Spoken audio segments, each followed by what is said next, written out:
हिंदी बनाम कन्नड़ विवाद या हिंदी को लेकर दक्षिण के राज्यों की चिंताएं नई नहीं हैं, लेकिन बीती दिनों हुई एक घटना जिसने इस मुद्दे को फिर जिंदा कर दिया, उसका जिक्र जरूरी है। किच्चा सुदीप बनाम अजय देवगन विवाद था ये। कन्नड़ और अब हिंदी फिल्म इंडस्ट्री में भी जाने माने एक्टर किच्चा सुदीप ने एक कार्यक्रम में कह दिया कि हिंदी हमारी राष्ट्रभाषा नहीं है। किच्चा की बात अंग्रेजी और कन्नड़ में थी, हम आपको इसका अनुवाद करके बता रहे हैं।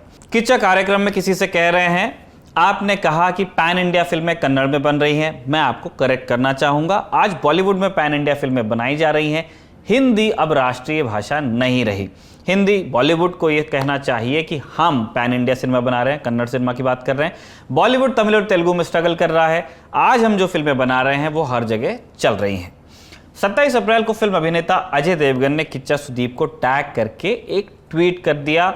आप उसे देखिए, हम उसको पढ़ के भी सुना रहे। हिंदी में था, किच्चा सुदीप मेरे भाई, आपके अनुसार अगर हिंदी हमारी राष्ट्रीय भाषा नहीं है तो आप अपनी मातृभाषा की फिल्मों को हिंदी में डब करके क्यों रिलीज करते हैं? हिंदी हमारी मातृभाषा थी, है और हमेशा रहेगी, जनगण मन। किच्चा ने इस बात का जवाब ट्विटर पर दिया। उन्होंने कहा कि जिस वजह से उन्होंने बात कही थी वो दूसरी थी। स्टेटमेंट देकर वो किसी को हर्ट या प्रोवोक या किसी तरह की बहसबाजी शुरू नहीं करना चाहते। किच्चा ने एक और ट्वीट में अजय को संबोधित करते हुए लिखा कि सर, आपने जो मैसेज हिंदी में लिखा वो मैं समझ गया, वो इसीलिए क्योंकि हम सभी हिंदी भाषा की इज्जत करते हैं, उससे प्यार करते हैं और हमने हिंदी सीखी है। नो ऑफेंस, लेकिन क्या होता अगर मैं इस सिचुएशन में कन्नड़ भाषा में रिप्लाई कर देता? क्या हम सभी भारतीय नहीं हैं सर? इसके बाद अजय देवगन ने बात संभालने की कोशिश की, लेकिन हिंदी को लेकर दक्षिण की चिंताओं और अतीत में हुए विवादों ने हमें बताया है कि ये बात बस खराब ही हो सकती थी और हुई भी। अजय देवगन के ट्वीट पर पूरे कर्नाटक में सख्त आपत्ति ली गई और फिर मामला राजनीतिक हो गया। हम राजनीतिक पक्ष पर आएंगे, लेकिन पहले जरा ये समझ लें कि अजय देवगन ने जो कहा उसकी वजह क्या थी और उस वजह में ईमानदारी कितनी थी। अजय पर आरोप लगाया जा रहा है कि उन्होंने अपनी आने वाली फिल्म के लिए माहौल बनाने के मकसद से यह ट्वीट किया था। इस बात में कितनी सच्चाई हो सकती है, हमने जाना दी ललन टॉप सिनेमा के संपादक गजेंद्र सिंह भाटी से। सुनिए। इससे आप डिनाई नहीं कर सकते, अगर आप इसको पुष्ट नहीं कर सकते तो डिनाई नहीं कर सकते क्योंकि वजह यह है कि अजय देवगन नॉर्मली इस तरीके के ट्वीट्स करते नहीं है। मतलब उनको बहुत फोर्स करना पड़ता है या बहुत आवश्यक होता है तभी वो करते हैं।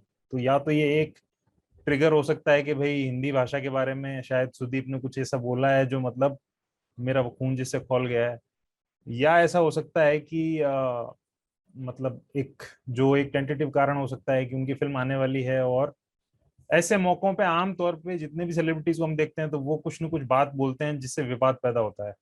और ये विवाद is good, controversy is good. ये कोई बहुत नई नीति नहीं, पुरानी नीति है सब जगह में।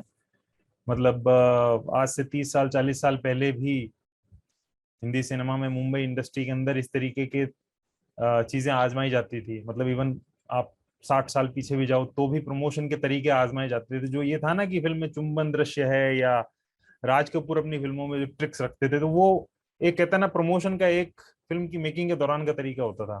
तो अजय देवगन का एक ये कारण हो सकता है क्योंकि रनवे को लेके बहुत ज्यादा अभी बज क्रिएट नहीं हो पाया है और जो प्रोड्यूसर्स होते हैं, एक्टर्स होते हैं, वो एंटिसिपेट कर लेते हैं बस है कि नहीं है।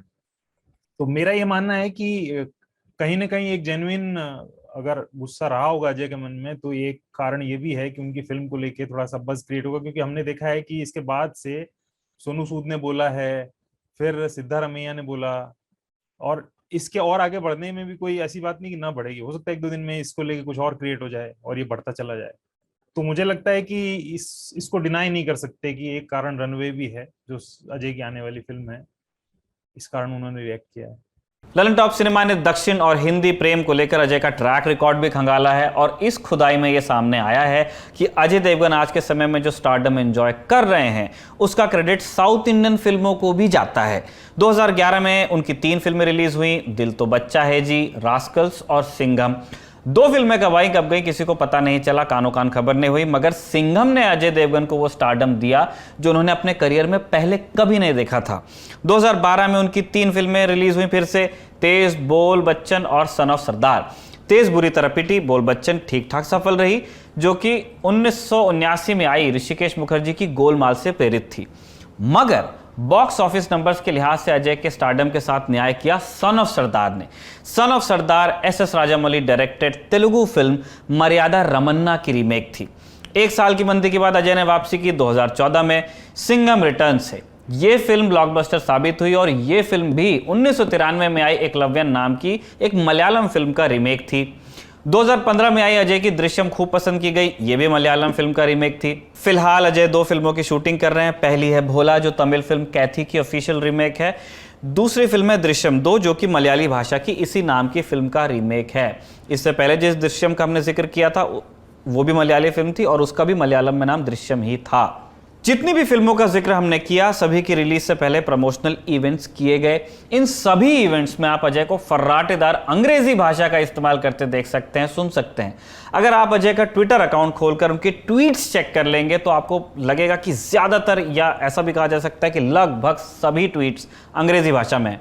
हिंदी को लेकर अजय के आग्रह और प्रेम को हमें इन सारी बातों के आलोक में भी देखना पड़ेगा। अजय की निजी सफलता असफलता की बात को अगर हम एक तरफ रख देते हैं तब भी हम ये पाते हैं कि हिंदी सिनेमा दक्षिण की सफलता से एक प्रेशर तो फील कर ही रहा है। सुनिए। मुझे ऐसा लगता है कि प्रेशर तो है हिंदी सिनेमा में, या मुंबई इंडस्ट्री या बॉलीवुड आप कह लें, उसमें एक प्रेशर तो है क्योंकि पिछले कुछ महीनों में आप देखेंगे तो बैक टू बैक साउथ की फिल्में हैं, तेलुगु फिल्में हैं या कन्नड़ सिनेमा की फिल्में हैं, उन्होंने बहुत अच्छा परफॉर्म किया है। बहुत अच्छा ही नहीं परफॉर्म किया है, उन्होंने हिंदी फिल्मों के भी रिकॉर्ड ब्रेक किए हैं। जैसे यश की KGF 2 ने हिंदी में बिजनेस करने के मामले में बड़ा कीर्तिमान बना लिया। वो हो सकता है कि रिप्लेस कर दे सारी फिल्मों को, हो सकता है नंबर 1 पे चली जाए। इसी तरीके से पुष्पा आई थी पिछले साल के एंड में, तो पुष्पा ने भी एक तरीके से अल्लू अर्जुन की एंट्री करवा दी थी पैन इंडिया स्केल पे। आमतौर पर उससे पहले हमसे डब्ड उनके वर्जन फिल्मों के देखते थे चैनल्स पे और खुश होते थे। तो बैक टू बैक ऐसा हो रहा है। पहले ये था कि चलो RRR आ गई तो उनको लगा कि ये एक एक्सेप्शन होगा, और उसके बाद फिर पुष्पा आए जो बिल्कुल अलग एक्टर के साथ, बिल्कुल अलग डायरेक्टर के साथ। अब कन्नड़ इंडस्ट्री जिसको कंपैरेटिवली एक वीक इंडस्ट्री माना जाता है, अगर आप तमिल तेलुगु की बात करें तो बहुत बड़ी इंडस्ट्रीज है। मलयालम इंडस्ट्रीज है, वो सोफिस्टिकेटेड फिल्में बनाती है। कन्नड़ का एग्जिस्टेंस, मतलब इवन अगर एक साल पहले मुझे कन्नड़ पे बात करनी होती थी तो मैं हिचकता था कि मैं क्या सपोर्ट कैसे कर पाऊंगा, कन्नड़ सिनेमा की कौन सी ग्रैंड फिल्में लोगों को कनेक्ट करवाने के लिए बता सकूंगा। अब KGF ऐसी फिल्म है जो बड़ी आसानी से मुझे कह सकती है कि कन्नड़ सिनेमा कौन सा, KGF वाला।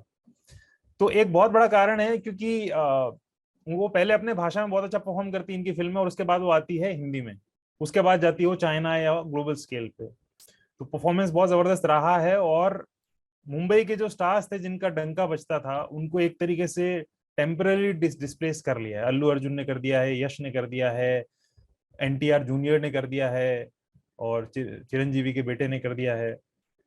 तो कोई ये कहने की बात नहीं उनकी ओर से कि वो कहें कि हम इनसिक्योर हैं, पर ये जो फिल्मों को स्टडी करते हैं या फॉलो करते हैं वो अच्छे से देख सकते हैं कि बिजनेस के मामले में वो डिस्प्लेस हुए हैं, और एंटरटेन करने के मामले में जो क्वोशंट क्रिएट किया है साउथ के एक्टर्स ने, वो क्वोशंट आप अगर देखेंगे तो नहीं क्रिएट कर पा रहे हैं। जैसे अजय देवगन की सीरीज आई थी रुद्रा हॉटस्टार पे, वो अजय देवगन का डिजिटल डेब्यू था, उसको लेके बहुत बज था, और वो ब्रिटिश सीरीज थी एक, लूथर उसका रीमेक था। लूथर बहुत ही सक्सेसफुल सीरीज थी, लेकिन रुद्रा का कोई बज नहीं क्रिएट हुआ, कोई अजय देवगन डायलॉग्स हिट हुए हों या क्रिटिकल अक्लेम मिला हो, कुछ नहीं हुआ। आई और चलेगी, अभी भी वो स्ट्रीम हो रही है। तो अजय देख रहे हैं उनका पिछला परफॉर्मेंस कैसा है, और ये तो था ही, ऊपर से फिर साउथ का खतरा और हो गया। इसी वजह से आप देखेंगे तो जैसे शाहरुख ने एटली के साथ एक फिल्म साइन की है, एटली साउथ के बड़े सफल डायरेक्टर हैं, और वो वहां का टोन समझते हैं कि वहां का क्या फॉर्मूला है जो सक्सेसफुल हो रहा है, तो उन्होंने उसकी मदद ली। फिर राजकुमार हिरानी की मदद ली, ये डंकी बना रहे हैं। तो हर एक्टर है वो एक किस्म से स्ट्रगल कर रहा है, और उनके अपने सारे फॉर्मूलाज बदलने पड़ेंगे। जैसे सलमान हो, शाहरुख हो, अक्षय तो करते ही हैं साउथ की रीमेक, अजय देवगन हो। तो ये निश्चित तौर पे एक तरीके से कहें तो इनसिक्योरिटी है जो क्रिएट हुई है मुंबई सिनेमा के स्टार्स के लिए। तो कुल मिलाकर अजय की बात का भी एक कॉन्टेक्स्ट है।